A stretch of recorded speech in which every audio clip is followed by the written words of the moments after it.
Diserang pertanyaan menohok sama milenial cerdas, Anies gak marah, malah begini responnya. Untuk memenangkan kontestasi ini mungkin harus ngelakuin hal-hal yang dilematis secara etis. Misalnya berkoalisi atau berteman sama grup tertentu karena masanya besar tapi mungkin mereka itu value-nya bertentangan. Terus habis mungkin berbagi-bagi atau goreng isu-isu sara karena itu populer di masyarakat.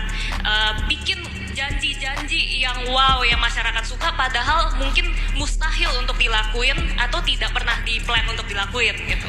Dan waktu mungkin setelah menang, governing pun itu kan banyak kompromi yang harus dilakukan untuk supaya mungkin tujuan itu bisa tercapai. Misalnya milih menterinya siapa, apakah yang paling kompeten yang ditaruh atau harus ada titipan gitu kan. Apakah harus merem-merem dikit ke kasus korupsi kelompok tertentu. Kita hidup dalam kenyataan dan tidak hidup dalam idealita. Jadi dalam mengambil keputusan, kita akan punya, kalau saya boleh sederhanakan nih, ada kuadran, 4 kuadran nih. Garis vertikal dan garis horizontal. Jadi 4 kuadran. Ini yang vertikal, yang atas itu benar, salah. Ini value. Oke.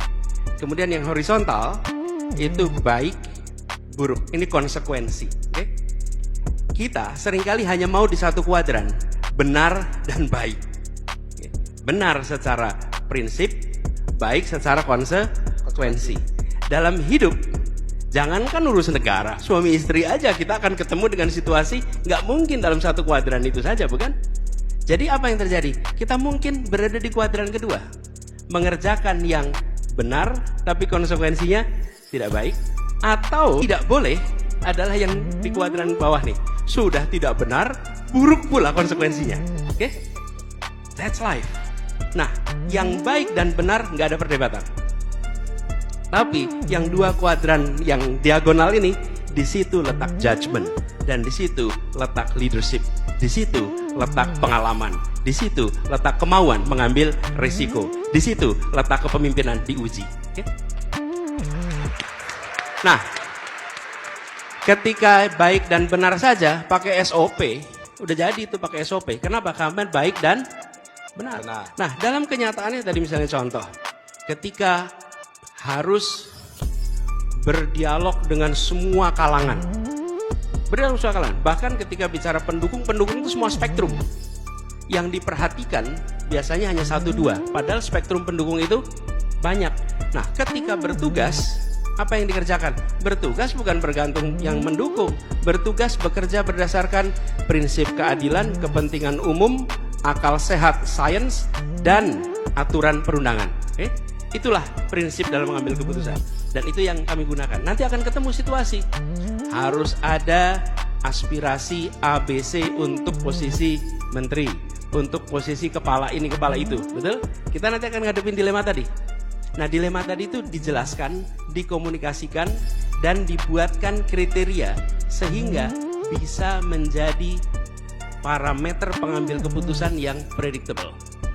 Jadi, Miguel, kita tidak berada dalam situasi hanya ambil idealita aja. Kebanyakan dari kita maunya yang baik dan benar aja tuh. Padahal dalam hidup gak mungkin hanya baik dan benar. Bahkan dilema paling sederhana gini. Jalan Sudirman itu satu arah. Satu arah. Di perempatan Semanggi ada sebuah rumah sakit di situ. Misalnya nih, terus ada kejadian kecelakaan di mana orang yang celaka harus dibawa ke rumah sakit.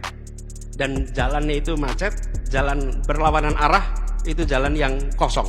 Apa yang harus Anda kerjakan? Menunggu macet dan yang kecelakaan sampai ke sana terlambat, atau Anda ambil jalur yang berbeda, salah secara prinsip tapi baik secara manfaat. Anda ambil keputusan itu.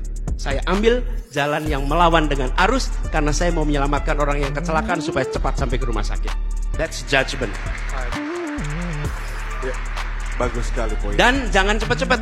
Ini the end justify the means. Sebentar. Can you argue that to someone yang sudah dying? I don't think you will argue that. Jadi jangan juga dibuat generic. The ends justify the means. Lah kalau ends-nya menyelamatkan nyawa, let's do it. Kebayang ya? Nah inilah letak judgment. Jadi saya pegang ada 4 kuadran. Yang kuadran pertama itu paling ideal. Yang kuadran di ujung diagonalnya dihindari. Yang 2 itu gunakan judgment. Dan itulah kenapa harus ada leadership. That's the answer. Tepuk Keren tangan sekali, dulu. tepuk tangan sekali. Bagus banget.